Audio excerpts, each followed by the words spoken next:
Hello, mabuhay everyone. I am Christian Pauline Pamintuan Alere, your Miss Aura Philippines 2025. How does it feel to be crowned as Miss Aura Philippines 2025? Actually, I kind of feel nervous, but at the same time, I take this as an opportunity, as a privilege as well to represent the Philippines on an international stage. And being crowned as the Miss Aura Philippines is really a blessing for me because there are a lot of doors that has opened for me, and I was able to learn and to grow as an individual and as an aspiring beauty queen as well. Do you feel any pressure right now after Isa, who played really well last year? I can't deny the fact that I'm feeling pressured or I am pressured, but I take that pressure as a courage and as an inspiration because I believe people, you are feeling or you are experiencing pressure because people are expecting from you, and people are expecting from you because they just don't want you to win, but they are expecting because they believe that you can win. So in that kind of way, I take that pressure as motivation because I believe that I will never experience pressure kung alam ko sa sarili kong hindi ko ginagawa yung best ko. So, yeah. How do you handle that? How do you handle stress and the pressure? I handled stress, pressure, not in a negative way, but sabi ko nga kanina, I handled it as a motivation and inspiration to strive more because I believe that joining in beauty pageant, especially internationally, really takes a lot of courage, efforts, and dedication. So sometimes you will experience stress, pressure because of the expectation. But always remember that what should win from your heart is the strength, the capability, and determination that you have. Kanina nasabi na nag-viral yung comment kanina dun sa isang Indonesian fan. Yes. Do you read comments online? Actually, nung na-post or na-launch yung picture ko from the IG page ng Miss Aura International, nabasa ko agad yung comment, accidentally. But nung una ko siyang nakita, when I saw or when I read that comment, hindi ko naman na-feel na nabasa ko. For me, that was a compliment. Kasi nakikita ng ibang tao internationally na Philippines are really high caliber when kapag nagsisend sila ng candidates internationally, they are really well prepared. So, I believe that hindi ko siya iti-take as a bash or a negative, but I will take that as a compliment. Christian, this is not your original title. When did you learn that you will be representing the Philippines for Miss Aura International? How did you take that? Actually, nalaman ko lang na I will be representing the Philippines sa bagong international franchise na meron ang Miss Pearl February. Actually, yung first initial or yung initial pageant ko talaga internationally is mangyayari siya ng February. So I was really nervous kasi baka hindi ako makalaban kasi wala pang updates na direct ganyan. I really want to represent the Philippines on the international stage kasi it's really a great opportunity and a privilege. At tapos wala siyang update, so kinakabahan ako. But I pray to God. Yun lang yung ginawa ko. I pray that if you have, I surrender everything to you, Lord. I surrender my plans and I surrender my trust. Sabi kong ganun. Kung ano yung will mo sa akin, kung ano yung plano mo sa akin, then so be it. Then, Direct McCoy told me na, tuloy yung laban mo. Pero sa May nga lang, sabi niya ganyan. Di, tawang-tawa ako kasi kakapray ko lang nun. Sorry, medyo mahaba, pero I would like to share this story because it really motivates me and inspired me. Kasi nung sinabi ni Direct sa akin yun na May nga lang yung laban mo, which is okay lang kasi alam ko sa sarili ko, matutuloy yung dream ko, which is na maging beauty queen and ma-represent ko yung Philippines on the international stage. Kaso, sabi niyang ganyan, hindi mo makakasama yung team mo kasi yung bansa kailangan ng visa. So, hindi ko alam kung magiging sad ako or magiging masaya, pero more of that, mas naging grateful ako. Kasi gumawa pa rin sila ng paraan para magkaroon ako ng platform, para magkaroon ng pageant to represent the Philippines. And here I am, wearing the sash of Miss Aura Philippines, and this coming May 10, I will be going to Turkey, and I hope that you support me and witness my journey on how I conquered the stage of Miss Aura International 2025. Christian, Miss Aura International will be held in Antalya, Turkey. Have you read anything about Antalya? Actually, I did research. More on Antalya beaches, ganyan. Province siya ng isang Turkey. So, and napansin ko din kasi dun sa manual nila, they are more requiring bikinis. Tapos dun ko sinerch, ano bang meron sa Antalya?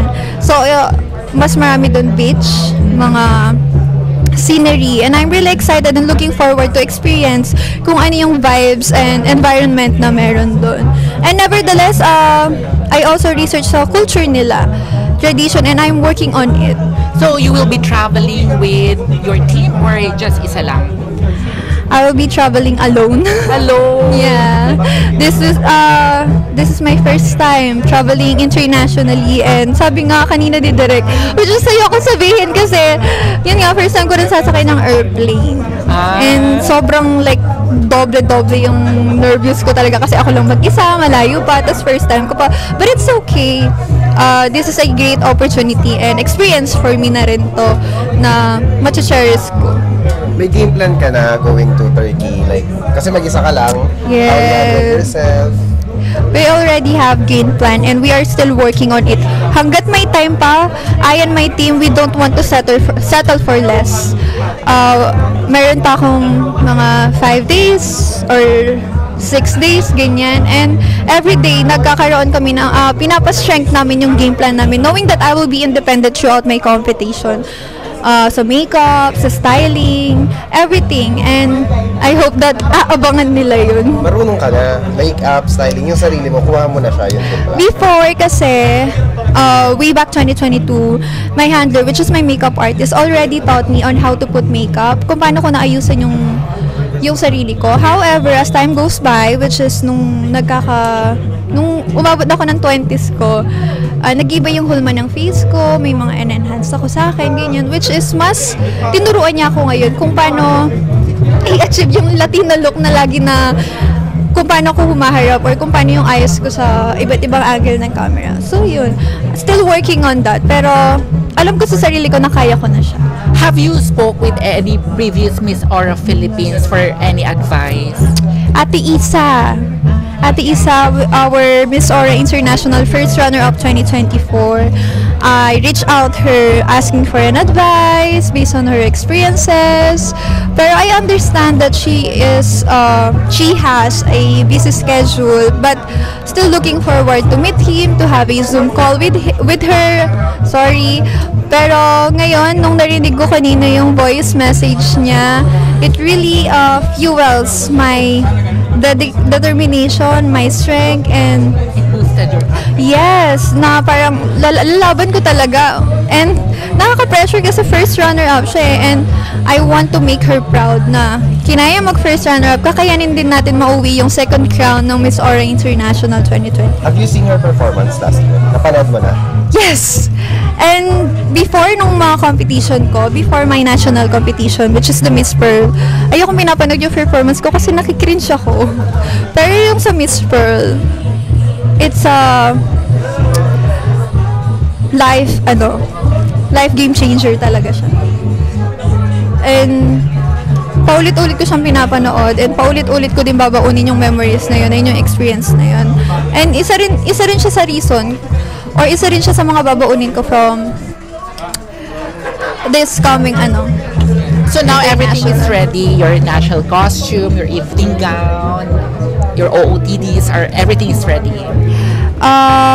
Not yet, kasi may mga designers pa rin kami na hinihintay.